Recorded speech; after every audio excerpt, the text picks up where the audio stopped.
अस्सलाम वालेकुम, my name is Hamza Ali and welcome to दर्जन तेरा। This is the 4th episode और आज हम LGBTQ पर बात करेंगे। ये होता क्या है, कब से शुरू हुआ, अब ये लोग क्या कर रहे हैं, इस्लाम में इसके बारे में अहकामात क्या हैं, क्या LGBTQ औरतों के हुकूक सलब कर रहा है या उनको ये राइट्स देता है। पाकिस्तान में transgender protection of right act पास हुआ। इस्लामी नुक्ता नज़र से ये एक्ट कैसा है और इसके क्या इम्पैक्ट हो रहे हैं और क्या होने जा रहे हैं, इन सब चीज़ों पे मैं बात करूंगा और मैं YouTube पे लाइव जाके आपके सवालों के जवाब भी दूंगा। अगर आप भी कोई सवाल पूछना चाहते हैं तो ये नीचे दी गई ईमेल पे आप अपना सवाल भेज सकते हैं। मेरी कोशिश होगी मैं उसका जवाब दे दूं। अगर वो सवाल ज़्यादा लोगों की रहनुमाई करता होगा तो मैं उसे अपनी वीडियो में शामिल कर लूँगा। पहले देखते हैं कि ये LGBTQ होता क्या है। एल से मुराद लेस्बियंस हैं। ये वो औरतें हैं जो दूसरी औरतों की तरफ सेक्सुअली अट्रैक्टिव होती हैं और जिनसी ताल्लुकात कायम करती हैं। जी से मुराद गेज हैं। ये वो मर्द हजरात हैं जो दूसरे मर्दों के साथ सेक्सुअली अट्रैक्टिव होते हैं।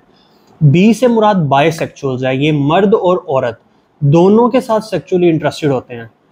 टी से मुराद ट्रांसजेंडर्स हैं। ये वो मर्द हजरात हैं जो पैदा तो मर्द होते हैं लेकिन वक्त गुजरने के साथ साथ इनको एहसास होता है कि इनके अंदर औरतों की कुछ खसूसियात पाई जाती हैं और ये अपनी जेंडर अफर्मिंग सर्जरी करवा के या ऑपरेशन करवा के अपने जेनिटल्स को ट्रांस करवाते हैं। ये वो औरतें भी हो सकती हैं जिनको लगता है कि उनके अंदर मर्दों वाली खसूसियात पाई जाती हैं। ये मर्द और औरत कोई भी अगर ट्रांसजेंडर बन रहा है वो अपने जेंडर आइडेंटिटी को चैलेंज कर रहा है। क्यू से मुराद क्वेयर है, QUEER। ये वो लोग हैं जो कि होमोसेक्सुअल, हेट्रोसेक्सुअल सबके साथ जिनसी ताल्लुकात कायम करते हैं लेकिन ये अपने आप को आइडेंटिफाई नहीं करते कि ये लोग मेन हैं, वुमेन हैं, ट्रांसजेंडर हैं, होमोसेक्सुअल हैं या क्या है। इनके मुताबिक होमोसेक्सुअलिटी, हेट्रोसेक्सुअलिटी ये सारी टर्म्स मुआशरे ने बनाई हुई हैं और ये ना तो सेक्स पे बिलीव करते हैं ना ही जेंडर पे बिलीव करते हैं। आई से मुराद इंटरसेक्सेस हैं। ये वो लोग हैं जो ना तो मर्द होते हैं ना औरतें होती हैं लेकिन बायोलॉजिकल तब्दीली की वजह से इनके अंदर कुछ अज़ा मर्दों वाले पाए जाते हैं, कुछ औरतों वाले पाए जाते हैं, जिनको हम आम जुबान में ख्वाजा सरा या स्लैंग लैंग्वेज में खुसरा कहते हैं। Although they do not like that term. A से मुराद एसेक्सुअल्स हैं। ये वो लोग हैं जिनका ना तो मर्दों के साथ ना ही औरतों के साथ किसी भी किस्म का जिनसी मिलाप करने का दिल ही नहीं करता। पी से मुराद पैनसेक्सुअल्स हैं। ये वो हजरात हैं जो मर्द औरत क्वेयर ही की तरह सबके साथ जिनसी ताल्लुकात कायम करते हैं लेकिन क्वेयर अपने आप को आइडेंटिफाई नहीं करते कि वो मर्द हैं या औरत हैं, लेकिन ये अपने आप को आइडेंटिफाई करते हैं कि ये मर्द हैं या औरत हैं। ये तो हो गया LGBTQIAP+। इसके अलावा अगर आपको जानना है सिस जेंडर क्या होता है, ए जेंडर क्या होता है या इंसेस्ट के बारे में या gender variant, homosexual, heterosexual, sexual orientation, gender transition, cross dressers कौन होते हैं, जेंडर आइडेंटिटी क्या होती है और जेंडर एक्सप्रेशन क्या होता है, सेक्स और जेंडर में फ़र्क क्या होता है, इन सारी टर्म्स और इसके अलावा कुछ और टर्म्स को जानने के लिए मैंने अपने चैनल पे एक न्यू वीडियो बना रखी है, आप वो जाके देख सकते हैं। अब देखते हैं कि ये सारा मामला शुरू कैसे हुआ। अगर हम इसकी तारीख पढ़ें तो LGBTQ का मामला कोई नया नहीं है। पुरानी तहजीबों में इसके बेशुमार शवाहिद मिलते हैं। अगर आप एंशियंट ग्रीक कल्चर को पढ़ें, प्लाटो ने किताब लिखी है द सिम्पोजियम। इसका टाइम स्पैन 385 to 370 कबले मसीह में है। इसमें आपको सेम सेक्स रिलेशनशिप का जिक्र भरपूर मिलता है। इसके अलावा आप रोमन सिविलाइजेशन को उठाएं, उसमें एक शायर गुजरा है कैटलस, या फिर अगर आप किताब पढ़ते हैं सैट्रिकोन बाय पेट्रोनियस, उसमें आपको सेम सेक्स रिलेशनशिप्स का जिक्र मिलता है। इसके अंदर आपको होमोरोटिक डिजायर्स भरपूर मिलेंगे। इसके अलावा किताब है एंथनी एवरेट की Hadrian and the triumph of Rome. इसको पढ़ेंगे तो आपको पता चलेगा कि एक बादशाह था जिसका नाम था एम्परर हेड्रियन, जिसने रोमन एम्पायर को रूल किया फ्रॉम 117 to 138 CE। ये बादशाह एक यंग ग्रीक मैन जिसका नाम था एंटोनियस, उसके साथ जिनसी ताल्लुक में मुलव्विस था। दरियाए नील के सफर के दौरान एक हादसा पेश आता है और ये एंटोनियस डूब जाता है। उसके डूबने के बाद बादशाह इतना दुखी हो जाता है कि वो कई साल तक उसके मरने का दुख मनाता है और उसकी यादगार में स्टैचूज, मंदिर और मेमोरियल्स बनवाता है। सिर्फ यही नहीं, मिस्र का एक पूरा शहर खड़ा कर देता है, सिटी ऑफ एंटोपोलिस। ये वो वाहिद शहर है जो रोमन्स ने मिस्र के अंदर बनाया। इसके अलावा मिडिल ईस्ट में आए, अरेबियन पेनिनसुला में आपको 8वीं सदी में एक शायर मिलेगा जो अब्बासिड कैलिफेट के दौरान भी जिंदा रहा, जिसका नाम है अबू नुवास। इसकी शायरी में आपको खुल्लम खुल्ला हमजिन्स परस्ती का इजहार मिलेगा। LGBTQ कम्युनिटी के लोग इसको क्लासिक अरब लिटरेचर में अपने रिप्रेजेंटेशन के तौर पे सेलिब्रेट करते हैं।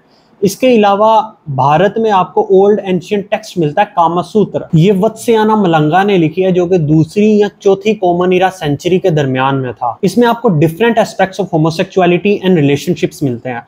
भारत ही में छतरपुर डिस्ट्रिक्ट ऑफ मध्य प्रदेश में एक टाउन है जिसका नाम है खजुराहो। वहां मंदिर है जिसकी दीवारों में हमजिन्स परस्ती के मुजस्मे बने हुए हैं। इसके अलावा इस्लाम में भी आपको कौमे लूत का जिक्र मिलता है, जिसका जिक्र हम वीडियो में आगे जाके करेंगे।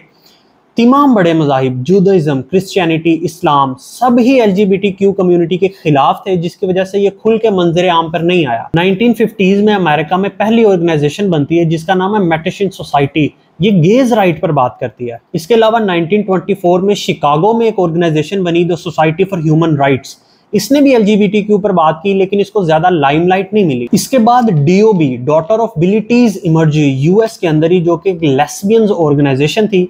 इसने अपनी पॉलिटिकल और सिविल रिप्रेजेंटेशन की बात की। किसी ने ज्यादा इसको लिफ्ट नहीं कराई। होमोसेक्सुअलिटी वाज क्रिमिनलाइज्ड, और जहां पे भी एक्टिविस्ट नजर आते थे पुलिस रेड करती थी और उनको पकड़ के जेल में डाल देती थी। इसी सिलसिले में एक बहुत मशहूर वाकया है द स्टोन वॉल रियट्स। 1969 में ग्रीनविच विलेज में एक पब था जिसका नाम था स्टोन वॉल इन। 28 जून 1969 को पुलिस इस पब में रेड करती है, गेस को गिरफ्तार करती है। बहुत सारे लोग रेजिस्ट करते हैं और पुलिस और गेस के दरमियान में हाथापाई शुरू हो जाती है। बहुत सारे लोग गिरफ्तार हो जाते हैं और बहुत सारे लोग भाग जाते हैं। ये वो वक्त था जब इन सबको इकट्ठा होने का मौका मिल जाता है। Stonewall riots are often seen as a catalyst for the rights of LGBTQ movement. इसके बाद पहली ऑर्गेनाइज्ड परेड होती है। ये 28 जून 1970 को न्यूयॉर्क में होती है, जिसको क्रिस्टोफर स्ट्रीट लिबरेशन डे मार्च भी कहा जाता है। ये खुल्लम खुला होती है। इसके बाद इनका हौसला बढ़ जाता है, डिफरेंट ऑर्गेनाइजेशंस बनती हैं, ग्रुप्स बनते हैं और दुनिया भर में काम शुरू हो जाता है। ये प्राइड मार्च हर साल जून के महीने में होता है, just to commemorate the struggle of LGBTQ right and to celebrate the resilience and diversity of LGBTQ community। ये तो थी इसकी छोटी सी तारीख। इसके बाद देखते हैं कुरान में इसके बारे में क्या अहकामात हैं। सूरतुल इसरा आयत नंबर 32, वला तकरबुज़ ज़िना इन्नहु काना फ़ाहिशतुन व साअ सबीला, और बदकारी के करीब भी ना जाओ, बेशक ये बेहयाई और बहुत ही बुरा रास्ता है। इसके अलावा सूरतुल एराफ आयत नंबर 81, इन्नकुम कतातून रिजाला शहवतुन मिन दूनिन निसा बल अंतुम कौमुम मुसरिफून, और तुम औरतों को छोड़ के मर्दों के पास शहवत के लिए जाते हो, बेशक तुम तो हद से गुजरे हुए हो। So homosexuality is clearly banned in Pakistan and Islam. इसके अलावा कुरान में सूरह हूद 77 से 83 आयात के अंदर हमें कौमे लूत का वाकया भी मिलता है। और उसके अलावा सूरतुल एराफ आयत नंबर 80 अगर हम देखें तो वलूतन इसकाला लिकौमिही अतातूनल फाहिशता मा सबककुम बिहा मिन अहदिम मिनल आलमीन, और हमने लूत को भेजा जब उसने अपनी कौम से कहा तुम तो वो बेहयाई करते हो जो तुमसे पहले कभी किसी ने नहीं की, एज ए नेशन किसी ने नहीं की, और हमने उन पर बारिश भेजी और सख्त ज़लज़ला आया, और ये सारी की सारी कौम अब डेड सी के अंदर दफन है। फंजुर कैफा काना आकिबतुल मुजरिमून, और देखो मुजरिमों का कैसा अंजाम हुआ। इसके बाद भी आपको लगता है is homosexuality legalised in Islam? खैर, I am live on my YouTube channel, so चलते हैं आपके सवालात की तरफ, देखते हैं आप लोग क्या पूछ रहे हैं। Okay, I am getting a lot of questions. मैं एक ईसाई हूँ और जानना चाहता हूँ कि क्रिश्चियनिटी में LGBTQ जायज़ है या नहीं। अगर आप किताब पढ़ें द बुक ऑफ लेविटिकस आयत number 13 new international version, if a man has sexual relationship with a man as one does with a woman, both of them have done what are detestable, they are to be put to death, their blood will be on their own heads. So homosexuality is also banned in Christianity. 3 billion people claim करते हैं कि वो लोग Christians हैं, बेशक वो practice Christians हो या ना हो, लेकिन वो क्लेम करते हैं। इसके अलावा अगले सवाल की तरफ चलते हैं। Is homosexuality genetic? अगर रब ही ने लोगों को लेस्बियंस गेज बनाया है तो कुरान में क्यों मना किया है? देखें, 1990s के अंदर US की गवर्नमेंट ने एक प्रोजेक्ट शुरू किया, द ह्यूमन जीनोम प्रोजेक्ट। ये सदी का सबसे महंगा प्रोजेक्ट था जिसकी एस्टिमेटेड कॉस्ट $3 बिलियन आई।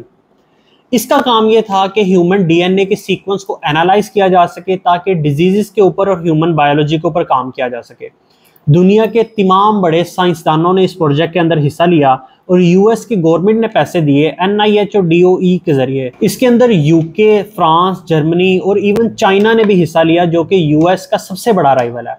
इन लोगों ने आपस में रिसोर्सेज और रिसर्च शेयर की और ह्यूमन जीन को कंप्लीट स्टडी किया।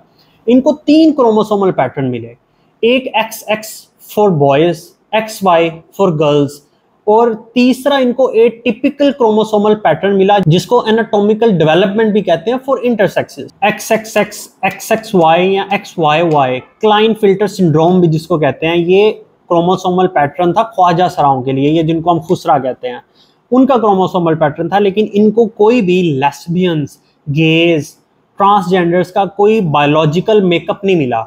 सो आप कभी भी गे पैदा नहीं होते, मुआशरा आपको गे बनाता है। Human Genome Project was not specifically designed to study the complex behavior such as attraction, but the researchers discovered that the attraction between men and women can serve as a genetic marker. So homosexuality is not genetic. इसके अलावा एक research article छपा जिसने ये claim किया कि homosexuality is genetic, लेकिन वो भी हाइपोथेसिस था, फैक्ट नहीं था।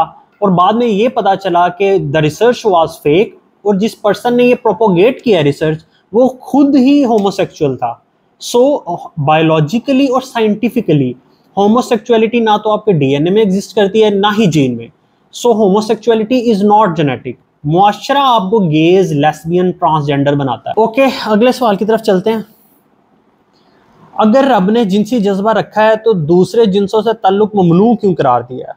ओके, और भी मुझे इस तरह के सवाल दिख रहे हैं, जैसे कि लोगों को लगता है कि उनकी फीलिंग्स हैं सेम जेंडर के लिए। ओके, खुदा ही लोगों को हैंडीकैप्ड पैदा करता है, किसी को अमीर, किसी को गरीब। LGBTQ भी उसी ने पैदा किए हैं। God is not unjust. Wow, this is looking interesting. एक भाई ने मुझे पिक्चर शेयर की है। Bro, can you send me this picture? एक मोहतरमा है जिनका काफ़ी इन्फ्लुएंस है, वो ये कह रही हैं, Allah does not make mistakes, God created LGBTQIA+ folks too. ये सारे सवाल एक ही मरकज के गिर्द घूम रहे हैं कि why God created LGBTQ community with emotions. So देखें, हिंदुइज्म में अगर आप वेदास पढ़ें तो आपको एक कॉन्सेप्ट मिलता है पुनर्जन्म का कॉन्सेप्ट, री इनकारनेशन, बर्थ, डेथ, बर्थ का एक पूरा साइकिल चलता है उनका। उनको यही अभी तक समझ नहीं आई कि अल्लाह ताला हैंडीकैप्ड क्यों पैदा करते हैं। हिंदू कहते हैं कि अगर आप इस जन्म में जुर्म करोगे तो अगले जन्म में आप मच्छर, बिच्छू या कोई और जानवर बनोगे। अल्लाह ताला ने गेज, लेस्बियंस को इमोशंस के साथ क्यों पैदा किया? सूरह बकरा आयत नंबर 155, वाला नबलुवन्नकुम बिशैइन मिनल खौफी वल जूई व नक्सिम मिनल अम्वाली वल अनफुसी वल समर वबश्शिरिस साबिरीन। और हम ज़रूर तुम्हें आजमाएंगे डर, भूख, माल, जानवर, फलों की कमी की वजह से, और सब्र करने वालों को खुशखबरी सुना दो। इसके अलावा सूरतुल अनफाल आयत नंबर 28, वालमु अन्नकुम अम्वालुकुम व औलादुकुम फितनतुम, बेशक तुम्हारी माल और औलाद तुम्हारे लिए इम्तिहान है, और जान लो कि अल्लाह के पास इसका बड़ा सवाब है। हम मजहब को कबूल ही इन फीलिंग्स के साथ जंग करने के लिए करते हैं। इबादत में, हज के दौरान हम शैतान को पत्थर मारते हैं, उसके पीछे भी यही फलसफा होता है कि ऐ शैतान, हम तेरे खिलाफ जंग कर रहे हैं। हमारी बुनियादी कदर अब्दियत है, आज़ादी नहीं है। हमने अपनी आज़ादी और एहसासात को खुदा की बंदगी के अंदर ढाल के ज़िंदगी गुजारनी होती है, और रब के बंदे की हैसियत से हम जीते हैं। हम पैदा ही जंग करने के लिए होते हैं। मैं बजाते खुद अपनी इखलाकी कदरों पर हज़ार ख्वाहिशात को रद्द करता हूँ। आपके गिर्द औरतों का हजूम है, आपने नज़र उठा के नहीं देखनी, तो इम्तिहान है ना, जिसके बस कल को आपको जन्नत मिलनी है। अमीर उस्मानी का मुझे एक शेर याद आता है, ये कदम कदम बलाएं, ये सवादे कुए जाना, वो यहीं से लौट जाएं जिसे ज़िंदगी हो प्यारी। जंग है ना, ये जंग का नाम ही तो मजहब है। अब एक पायरोमैनिक है, उसका दिल करता है कि वो चीज़ें जलाता रहे, तो क्या वो जलाएगा? एक क्लेप्टोमैनिक है, उसका दिल करता है कि वो चीज़ें चुराए, तो क्या हम उसको इजाज़त दे देंगे कि वो चीज़ें चुराता फिरे? एक हेट्रोसेक्सुअल है, उसका दिल करता है कि वो किसी और की बीवी की तरफ देखे, तो उसको तो नहीं इजाज़त मिलेगी कि वो किसी और को देखे। सो आपने अपनी नज़रों को झुकाना होता है, और आपने अपने इमोशंस को काबू में रखना होता है। यही तो जंग है और यही मजहब है। Listen bro, it doesn't matter if you are attracted to someone, but if you allow your feelings to affect your actions by staring, touching or doing something else, then you may be subject to punishment, और आपको सजा तो मिलेगी। चलते हैं जी अगले सवाल की तरफ। How do homosexuals evolve? मतलब कि एक पर्सन होमोसेक्सुअल बनता कैसे है। In psychology there is a phenomena called hedonic adaptation. Research ये कहती है कि जब आपको कोई गोल अचीव होता है या वो चीज़ आपको मिलती है जिसकी आपको बहुत ज़्यादा तलब हो, तब आपका माइंड रिवॉर्ड सेंटर एक्टिव करता है और वो डोपामिन रिलीज करता है, जिससे आपको एक खुशी का एहसास होता है। और ये भी हो सकता है कि आप बहुत ज़्यादा खुश हो, लेकिन वक्त के साथ साथ ये एहसास कम होता जाता है। और आप भी देखते हैं कि अगर हमें कोई चीज़ मिल जाती है, हमें खुशी होती है, लेकिन वक्त के साथ साथ हमारे गोल्स बदल जाते हैं, हमारी ख्वाहिशात बदल जाती हैं, हमें वो जो खुशी पहले थी उतनी खुशी अब नहीं है उसकी। और आज हमें साइंस ये बात बताती है कि वो लोग जिनकी शादी हो चुकी है और सेक्सुअल पार्टनर उनका शादी के रिश्ते के अंदर है, वो लोग अपने सेक्सुअल रिलेशनशिप को ज़्यादा इंजॉय करते हैं बनिस्बत उन लोगों के जिनकी अभी शादी नहीं हुई और मल्टीपल सेक्सुअल पार्टनर्स हैं। वेस्ट में एक स्टैट के मुताबिक एक शख्स जब शादी करता है तो वो शादी में सेटल होने से पहले कम से कम उसके 12 सेक्सुअल पार्टनर्स होते हैं एवरेज। जब ये लोग एक लिमिट से बढ़ जाते हैं तो ये अननेचुरल हरकतें करते हैं टू सेटिस्फाई देयर अर्जेस। अब इनके ऊपर खुदा के अहकामात की कोई बंदिश तो होती नहीं। They do experiment to satisfy their urges in a very wrong manner. इनको आदत लग जाती है, मज़ा आता है, और यही अननेचुरल हरकतें करते करते इनका स्टांस बन जाता है कि इनको अब ऑपोजिट सेक्स में मज़ा नहीं आ रहा। सो दे लैंड अप बीइंग होमोसेक्सुअल। अगर अब हम उन बच्चों की बात करें जो होमोसेक्सुअलिटी या हमजिन्स परस्ती में मुलविस होते हैं, तो पहली चीज़ कि they have full access to porn, sexual movies, जिसकी वजह से वो होमोसेक्सुअल्स बनते हैं। दूसरी वजह ये होती है कि उनके पेरेंट्स का रवैया होमोसेक्सुअलिटी को लेके क्या होता है, वो भी उनके बच्चों के दिमाग पे असरअंदाज होता है। तीसरी चीज़, इनके साथ बचपन में कोई साइकोलॉजिकल ट्रॉमाज हुए होते हैं, इनके साथ जिनसी ज़्यादतियाँ हुई होती हैं जो उनके दिमाग पर असरअंदाज होती है। चौथी चीज़ ये, वो कोई मेडिसिन या ड्रग ऐसी यूज़ कर रहे होते हैं जिनकी वजह से उनके अंदर ख्वाहिशात ये पैदा हो जाती हैं। अगर हम अपने देहात की तरफ नज़र डालें तो आजकल देहातों में भी they have full access to porn, sexual movies, but they do not have full access to girls out there. So वो अपनी जिनसी शहवत को पूरा करने के लिए दूसरे मर्दों का इस्तेमाल करते हैं, क्योंकि उनको औरतें तो ये मुयस्सर नहीं होती जल्दी। या फिर वो लोग जानवरों का इस्तेमाल करते हैं, जिनको हम अरबी में वतीय बहाइम कहते हैं, और ये केसेस आए दिन हम अपने देहातों में देखते हैं। This is how they identify और they come in terms with their sexual orientation as homosexuals. अगले सवाल की तरफ चलते हैं।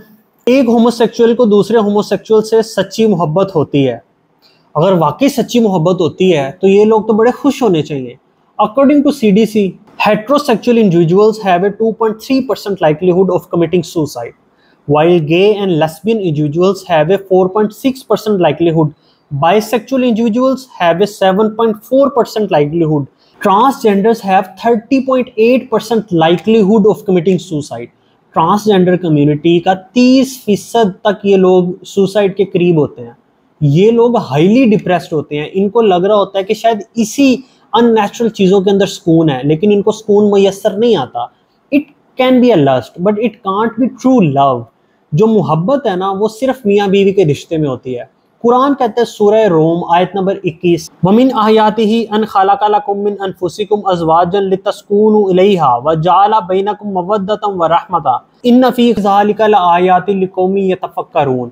और उसने तुम्हारी ही जिन्स से, मर्द और औरत की बात हो रही है, उसने तुम्हारी ही जिन्स से तुम्हारे लिए जोड़े पैदा किए ताकि तुम उनसे आराम पाओ और लज्जत हासिल करो। God has put love between the hearts of men and women, between the hearts of husband and wife. Naturally एक मर्द दूसरी औरत की तरफ अट्रैक्ट होता है, कोई मर्द दूसरे मर्द की तरफ अट्रैक्ट नहीं होता। अगर होगा भी उनके दरमियान में लव नहीं है। I am not talking about a some kind of platonic love जो कि एक भाई और भाई के दरमियान होता है। I am talking about some sexual attraction जो कि एक मर्द और मर्द के दरमियान कायम करके ये लोग बैठे हुए हैं। अगले सवाल की तरफ चलते हैं। What is the meaning of their flag? ये लोग एक रेनबो फ्लैग यूज करते हैं और इसकी भी एक कहानी है। 1970s में जब प्राइड परेड शुरू हुई तो ये शुरू में एक ट्राइंगल के निशान को अपने रिप्रेजेंटेशन के तौर पे इस्तेमाल करते थे। इस पिंक ट्राइंगल को बदलना था क्योंकि वर्ल्ड वार में नाजीज गेज ज्यूज को सेपरेट करने के लिए कंसंट्रेशन कैंप्स में उनकी जैकेट्स के ऊपर ये पिंक ट्राइंगल लगा दिया करते थे। अब अमेरिका के फर्स्ट ओपन पॉलिटिशियन गे पॉलिटिशियन थे जिसका नाम था हार्वे मिल्क। इनको प्रॉब्लम थी इससे, तो 1978 में इन्होंने अपने एक दोस्त आर्टिस्ट गिलबर्ट बेकर को कहा कि आप इसका फ्लैग बनाएं, तो उसने रेनबो फ्लैग बनाया। ये रेनबो के डिफरेंट कलर्स LGBTQ की डाइवर्सिटी को शो करते हैं। हॉट पिंक सेक्स को शो करता है, रेड लाइफ को, ऑरेंज हीलिंग को, येलो सनलाइट को, ग्रीन नेचर को, टर्कोइज मैजिक या आर्ट को, इंडिगो सेरेनिटी को, वॉयलेट स्पिरिट को। बाद में टर्कोइज और पिंक को इन्होंने निकाल दिया। अब ये 6 कलर वाला झंडा LGBTQ कम्युनिटी को रिप्रेजेंट करता है। अगले सवाल की तरफ चलते हैं। क्या होमोसेक्सुअल्स जन्नत में जाएंगे? ब्रदर, मैं कौन होता हूँ जन्नत या जहन्नुम की चाबियां मारने वाला। मेरा मनसब ये है कि मैं गलत को गलत और सही को सही बयान कर दूं। मेरे नज़दीक 3 बड़े गुनाह हैं, कत्ल, शिर्क और तीसरे नंबर पे जिनसी इनहराफ। मैंने उनको ये बता देना और तवज्जो दिला देनी है और मेरा काम ख़त्म। जन्नत और जहन्नुम का फैसला परवरदिगार ने करना है, मैं नहीं होता कोई भी फैसला करने वाला। अगले सवाल पे चलते हैं। एक आम मुसलमान LGBTQ कम्युनिटी के साथ किस तरह मामलात करे और गुजारा करे? देखें, जैसे हम मिलावट करने वालों के साथ गुजारा करते हैं, हमें इनके साथ भी गुजारा करना पड़ेगा। जैसे हम झूठ बोलने वालों के साथ ज़िंदगी गुजारते हैं, उनको मुआशरे से निकाल नहीं देते, जैसे रिश्वत लेने वालों के साथ हम गुजर बसर करते हैं, बिल्कुल इसी तरीके से एक मुआशरे के अंदर हर बंदा अल्लाह की बात मानने वाला नहीं होता। हमारा ये काम है कि हमने इनको समझा देना है, हक की बात इन तक पहुंचा देनी है और इनको तवज्जो दिला देनी है, बाकी ये जानने और इनका काम जानने। देखिए, एक इस्लामी तहजीब की बुनियाद 3 चीज़ें होती हैं। हिफ्ज़ फरूज, अपनी शर्मगाहों की हिफाजत करना, हिफ्ज़ मराकिब को मलहूज रखना, मतलब कि छोटे और बड़े की तफरीक करना, अमर बिल मारूफ व नही अनिल मुनकर, नेकी की तबलीग करना और बुराई से रोकना। हमने एक हिकमत के साथ इनको मना करना है और अगर ये नहीं मानेंगे तो हम अपना अमर बिल मारूफ बढ़ा देंगे और अपनी स्टेट को पुश करेंगे कि वो इनको रोके। हमारा ये काम है। अगले सवाल की तरफ चलते हैं। आप LGBTQ के इतना अगेंस्ट क्यों हैं? भाई, मैं इनके अगेंस्ट नहीं हूँ, मैं इनके हक में हूँ। मैंने इनका इलाज करना है। जैसे दुनिया के अंदर मैं किसी को मुसीबत में देखता हूँ तो उसकी मदद करता हूँ, बिल्कुल इसी तरीके से अगर क़यामत वाले दिन मैं किसी को रब की गिरफ्त में देखूंगा तो क्या मैं उसको तवज्जो ना दिलाऊं? मैं तो इनको तवज्जो दिलाता हूँ कि भाई बाज आ जाओ वरना बड़ी सख्त पकड़ है। मुसलमान होने की हैसियत से मुझे तमाम इखलाकी मामलात की फ़िक्र है और एक अच्छे मुआशरे में ये फ़िक्र सबको होती है। जैसे कोरोना के मामले में सब लोगों ने मिलकर इकदाम किए, क्यों? क्योंकि उनको ज़िंदगी अजीज़ थी। बिल्कुल इसी तरीके से मुझे अपनी आखिरत अजीज़ है। अगर ये लोग अपने अमर से बाज नहीं आ रहे तो हम व नही अनिल मुनकर से क्यों बाज आए? अगले सवाल पे चलते हैं। आपके नज़दीक LGBTQ से क्या मुराद है? देखें, मेरे नज़दीक भी LGBTQ से मुराद वही है जो यहिया जमे के नज़दीक था, जिसने 22 साल तक गैम्बिया पर हुकूमत की और वेस्टर्न कंट्रीज़ ने पैसा इंजेक्ट करके उसको निकाला। देखें, L से मुराद लेप्रोसी, G से मुराद गनोरिया, B से मुराद बैक्टीरिया, T से मुराद ट्यूबरक्लोसिस, Q से मुराद कोएंजी। LGBTQ मेरे नज़दीक एक बीमारी से कम नहीं है। एंड यू नो व्हाट, 1973 से पहले होमोसेक्सुअलिटी को मेंटल डिसऑर्डर समझा जाता था। It was classified as a mental disorder in the American Psychiatric Association's Diagnostic and Statistical Manual of Mental Disorder में। DSM से होमोसेक्सुअलिटी को एज ए मेंटल डिसऑर्डर निकालने के लिए LGBTQ कम्युनिटी ने 1960 से स्ट्रगल शुरू कर दी थी। होमोसेक्सुअलिटी को लिस्ट किया हुआ था नेक्रोफिलिया के साथ, जो कि डेड बॉडीज के साथ सेक्स करने को कहते हैं, जूफेलिया जो कि जानवरों के साथ सेक्स करने की बीमारी होती है, फिडोफेलिया बच्चों के साथ सेक्स करने की बीमारी, और चौथी थी होमोसेक्सुअलिटी, मर्द का मर्द के साथ, औरत का औरत के साथ सेक्स करने की बीमारी। ये ऐसे लिस्ट थी और इसको इस लिस्ट से निकालने के लिए LGBTQ ने सिर्फ 6000 लोगों का ओपिनियन पोल करवाया।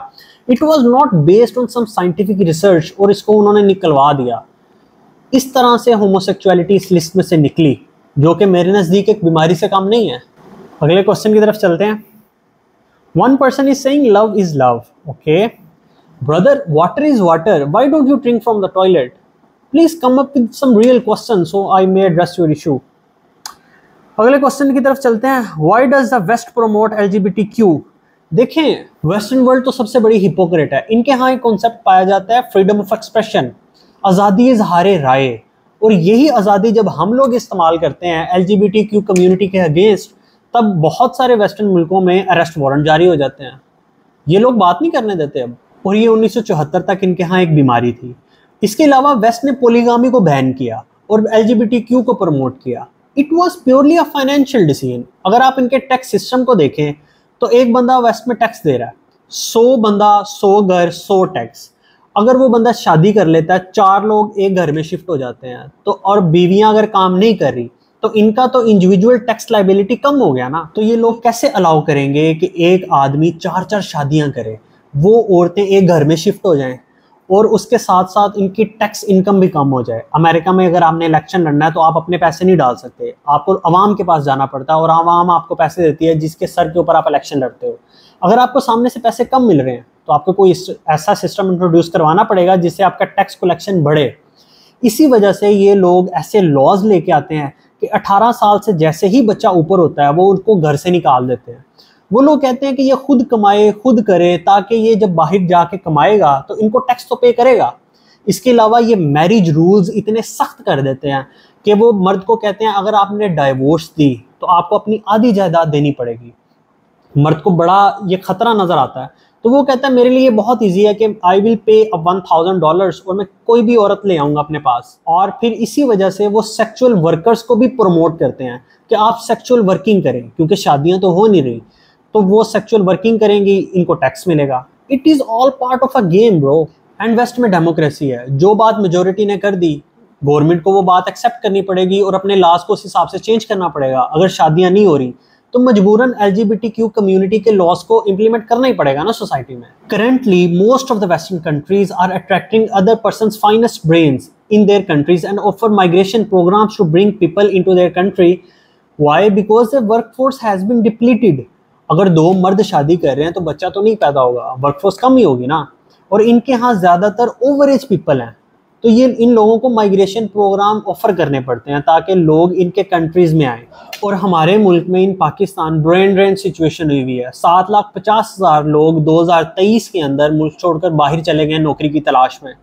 अब जब सारी यूथ चली जाएगी तो मुल्क को बाबे चलाएंगे, और अगर बाबे चलाएंगे तो वही हाल होगा जो आज पाकिस्तान का हो रहा है। और यही नहीं, और सुनिए, LGBTQ को प्रमोट करने के लिए ये लोग जेन्युइनली सीड इम्प्लांट कर रहे हैं बच्चों के ब्रेन्स के अंदर एजुकेशन के थ्रू। मेरा एक दोस्त है यूके के अंदर सेटल है, उसकी फैमिली भी बाहर है। उसके बच्चे की तबीयत ख़राब होगी और वो डॉक्टर के पास ले गया चेकअप करवाने के लिए कि चेक तो करें कि इसको हुआ क्या है। एंड यू नो व्हाट, सबसे पहला क्वेश्चन उस डॉक्टर ने उस बच्चे से क्या पूछा है, is if he identifies himself as a lesbian, gay, transgender, binary fluid और व्हाट। और मेरा दोस्त परेशान हो गया कि they are genuinely implanting seed in their brains. वो बच्चा जिसको भी 10वीं का टेबल भी सही तरीके से नहीं आता, वो बच्चा नेगेटिव सोचेगा, नेगेटिव कम्युनिटी में जाएगा, नेगेटिव लोगों के साथ उठेगा बैठेगा और गलत हरकत करेगा, उसको आदतें लगेंगी और वो बड़ा होकर खुद को एज ए गे रिकॉग्नाइज करने लग जाएगा। ये भी एक वजह, ये लोग ऐसे इवोल्व होते हैं और ये ऐसे लोग प्रमोट करते हैं। अच्छा जी, चलते हैं अगले सवाल की तरफ। पाकिस्तान में transgender person protection of right act पास हुआ, आपका इसके बारे में क्या ख्याल है? आपका बहुत शुक्रिया, मैंने भी इसके ऊपर बात करनी थी। जो ताकतवर मुल्क हैं वो LGBTQ को एक्सेप्ट कर चुके हैं और वो छोटे मुल्कों पर प्रेशर डालते हैं कि आप होमोस को एक्सेप्ट करो और लीगलाइज करो अपने कंट्रीज के अंदर। गैम्बिया में भी इन्होंने यही किया। इसके अलावा जो ज़्यादा इस्लामिक लीडर होता है, अगर वो उसकी बात ना माने तो उसको वो हटा देते हैं, इलेक्शंस में पैसे डालते हैं। उर्दुगान को भी इन्होंने यही किया कि कू करवाने की कोशिश की अगर वो इलेक्शन से भी नहीं आ रहा। सेम यही रवैया इन्होंने अफ्रीकन कंट्रीज के लिए भी इख्तियार किया, उनके ऊपर प्रेशर डाला कि आप इसको एक्सेप्ट करो होमोस को। उन्होंने कहा कि according to African charter human and peoples right article 17(3) है, the promotion and protection of morals and traditional values recognised by the community shall be duty of the state. इन्होंने कहा ये तो हमारे कल्चर के खिलाफ है। इन्होंने आर्टिकल 18 दिखाया उन्हें, the families shall be natural unit and bases of the societies, it shall be protected by the state, they protected their family values and morals. अब हमारे यहाँ तो इकदार है ही नहीं, तो यही होगा। अगर हम अपने पाकिस्तान की बात करें तो हमारा article 38 of the constitution of Pakistan 1973 कहता है, the provision of health care and the responsibility of the state to protect and promote the health of its citizens. ये स्टेट की जिम्मेदारी है कि वो लोगों की वेल बीइंग का ख्याल करे। इनको नहीं पता कि गेज और लेस्बियंस की वजह से एड्स फैलती है। 2019 के अंदर 1,65,000 केसेस थे एड्स के पाकिस्तान में। UN ने प्रोग्राम लॉन्च किया 2021 में और केसेस 2 लाख हो गए। अब 2023 में केसेस 10 लाख के करीब जाने वाले हैं। आर्टिकल 37 है कॉन्स्टिट्यूशन ऑफ पाकिस्तान का, state shall prevent the prostitution and the displays of obscene literature and advertisement. तो क्या ऐसा होता है? आर्टिकल 227(1) है, all laws shall be brought in conformity with the injunctions of Islam and laid down in the Holy Quran and Sunnah in this part referred to as the injunction of Islam and no laws shall be enacted which is repugnant to such injunctions। सादा जुबान के अंदर मैं समझाऊं तो कोई भी कानून पाकिस्तान में कुरान और सुन्नत के खिलाफ नहीं बन सकता। तो क्या ये कानून कुरान और सुन्नत के मुताबिक था? 2018 के अंदर ये कानून पास होता है और इसकी मूवर्स 4 खवातीन थी, सेनेटर रुबीना इरफान, सेनेटर कुलसूम परवीन, समीना आबिद, करीम अहमद ख्वाजा। ये सीधी सीधी फैमिली स्ट्रक्चर पर छोड़ती। अल्लाह ताला ने जिस तरह से फैमिली का निज़ाम बनाया है, इसके अंदर शादी सिर्फ एक कानूनी शक्ल नहीं है, एक अदारे का निज़ाम कायम करना है। वो अदारा जो कल को आने वाली नस्लों की तरबियत, नशोनुमा और दीगर फ़राइज़ अंजाम देगा। इंसान को बच्चे की पैदाइश से लेकर ज़रूरियात पूरी करने तक बरसों लग जाते हैं। वो बचपन से लेके जवानी तक का सफ़र तय करता है, जवानी से बुढ़ापे में, और बुढ़ापे के अंदर वो दोबारा उसी अबतर सूरत हाल का शिकार हो जाता है जिसके अंदर वो बचपन में था। अगर खुदा ने कोई बच्चा पैदा किया तो उसको एक उम्दा निज़ाम भी देकर भेजा है, वो लावारिस बच्चा पैदा नहीं हुआ। इसी परवरिश को मरहूने मिन्नत लाते हुए उसने आज़ादाना जिनसी ताल्लुक़ की इजाज़त नहीं दी कि आप वहशियों की तरह जिनसी ताल्लुक़ कायम करो और बच्चे पैदा करो और उनको बाद में कूड़े में फेंक दो। उनको पैदा करके उनकी तरबियत करनी है और उनको जवान करना है। ये निज़ाम चूंकि मगरिब में कायम ना हो सका तो उन्होंने भरपूर कोशिश की कि दूसरे मुल्क और खासकर इस्लामिक मुल्क जिनमें ये निज़ाम कायम है, उनके निज़ाम को तबाह कर दिया जाए। इसी असना में ये बिल पेश हुआ। बिल पढ़ते हैं जी। Transgender person is a person who is intersex with mixture of male and female genital features or congenital ambiguities or each assigned male at birth but undergoes genital excision or castration. Transgender और इंटरसेक्सेस में एक वाज़िया फ़र्क है जो कि मैं अपनी video के शुरू में बयान कर चुका हूँ। इन्होंने बड़ी चालाकी के साथ ट्रांसजेंडर के नाम से एक अम्ब्रेला बनाई, उसी के अंदर ख्वाजा सराओं को, इंटरसेक्सेस को डाल दिया। चैप्टर नंबर 2 देखें इसका। Recognition of identity of transgender person. A transgender person shall have a right to be recognised as per his or her self perceived gender identity As such, in accordance with the provision of this act। इसका मतलब ये है कि अगर मैं मर्द हूँ तो मेरे पास ये हक है कि अगर मुझे फील हो रहा है कि मेरे अंदर औरतों की कुछ खुसूसियत पाई जाती हैं और मैं खुद को औरत पोर्ट्रे करना चाह रहा हूँ माशरे में, तो मैं कर सकता हूँ। आसानी से अपना जेंडर चेंज करूंगा और खुद को औरत बना लूंगा। आगे कहते हैं, every transgender person being the citizen of Pakistan who has attend the age of 18 years shall have the right to get himself or herself registered according to self perceived gender identity with NADRA on the CNIC CRC driving license and passport in accordance with the provision of the NADRA Ordinance 2000 or any other relevant laws। इसका मतलब ये है कि मेरा जो दिल कर रहा है, मैं अपने आप को पोर्ट्रे करना चाह रहा हूँ, मैं नादरा में जाऊँगा, अपनी जेंडर आइडेंटिटी चेंज करूँगा। अब इन बेवकूफ़ों ने जेंडर आइडेंटिटी को भी डिफाइन नहीं किया सही से। ये मामला सिर्फ lesbians, gays, transgender, bisexual, cisgender, gender binary, gender variant का नहीं है। मैं अगर खुद को परसीव कर रहा हूँ कि मैं गधा, खच्चर, घोड़ा, दरख्त कुछ भी हूँ, मैं जाके नादरा में रजिस्टर करवाऊंगा अपनी जेंडर आइडेंटिटी और नादरा इस बात का पाबंद होगा कि मुझे CNIC वो इशू करेगा और अगर जो मेरा पहले वाला बना हुआ है वो उसको चेंज करेगा और मुझे न्यू दे देगा। और यही नहीं, इनको ड्राइविंग लाइसेंस दिए जाएंगे। You can not even discriminate them. इनके लिए अलहदा सेफ हाउसेस बनाए जाएंगे, सलाखों में इनके लिए अलहदा सलाखें होंगी और कोई इनको पैन हैंडलिंग पर मजबूर नहीं करेगा और जो कोई करेगा उसको 50,000 रुपया जुर्माना। ये अभी इनके ऑब्जेक्टिव्स हैं और बहुत सारे ऑब्जेक्टिव्स इनके पूरे हो चुके हैं। हमारा खानदानी निज़ाम तो गया। बीइंग ए फेमिनिस्ट, मुझे औरतों के हकूक़ के लिए बहुत दुख है। वही काम जो मगरिब में औरतों के साथ हो रहा है, उनके हकूक़ सलब हो रहे हैं, मुझे डर है कि यहाँ पे भी शुरू हो जाएगा। जैसा कि अमेरिका में एक आदमी है जिसका नाम है William Thomas. He is a very famous American swimmer. ये मर्दों के साथ मुकाबला करता है और 462वें नंबर पे आता है। फिर ये अपनी सर्जरी करवाता है और खुद को औरत पोर्ट्रे करना शुरू कर देता है। He is a biologically strong man.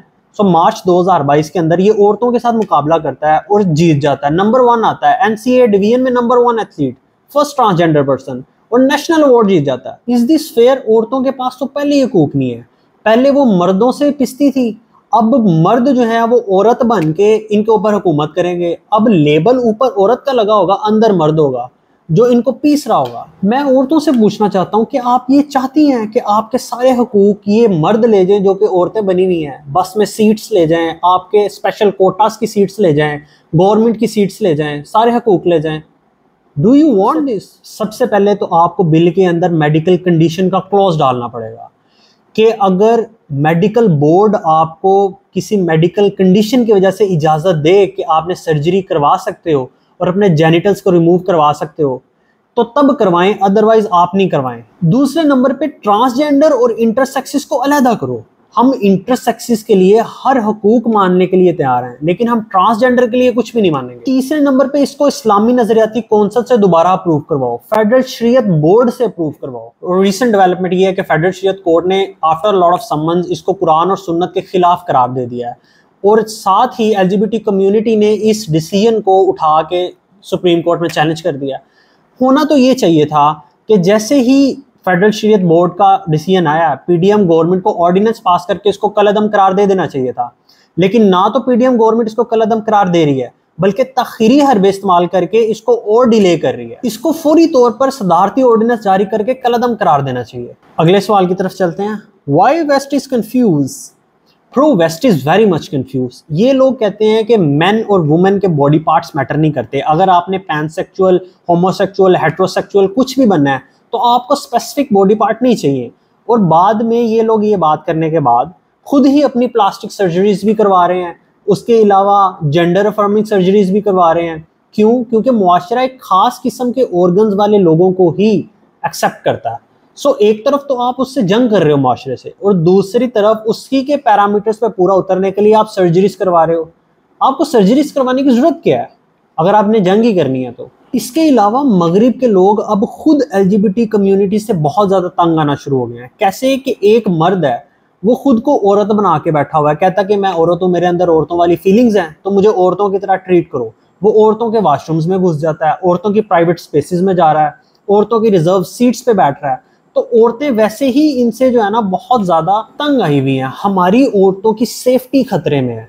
कल को यही मर्द खुद को बच्चा पोर्ट्रे करके बच्चों के स्कूल में चला जाए और वहां पे फीमेल स्टूडेंट्स के साथ रेप करे, कौन जिम्मेदार है इन सब का?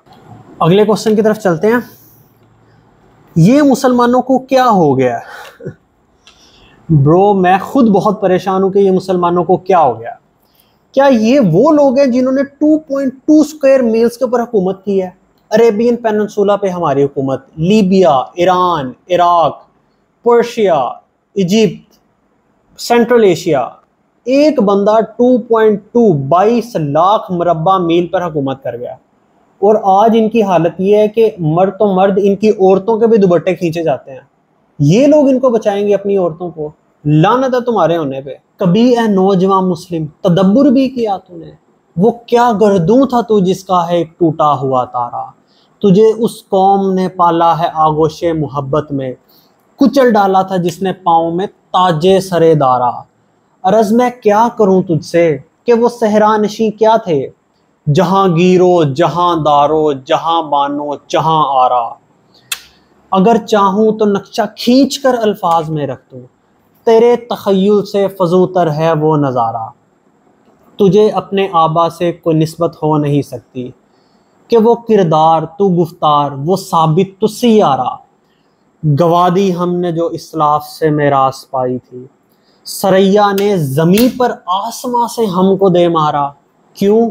इस दौर में मैं और है, जाम और है, जम और, साकी ने बना की रवश लुत्फ़ सितम और, मुस्लिम ने भी तामीर किया अपना हरम और, तहजीब के आज़र ने तिरशवाए सितम और, इन ताज़ा खुदाओं में बड़ा सबसे वतन है, जो पिराहन है इसका मज़हब का कफन है, बाजू तेरे तौहीद की कुव्वत से कवी हैं, इस्लाम तेरा देश है और तू मुस्तफ़ी है।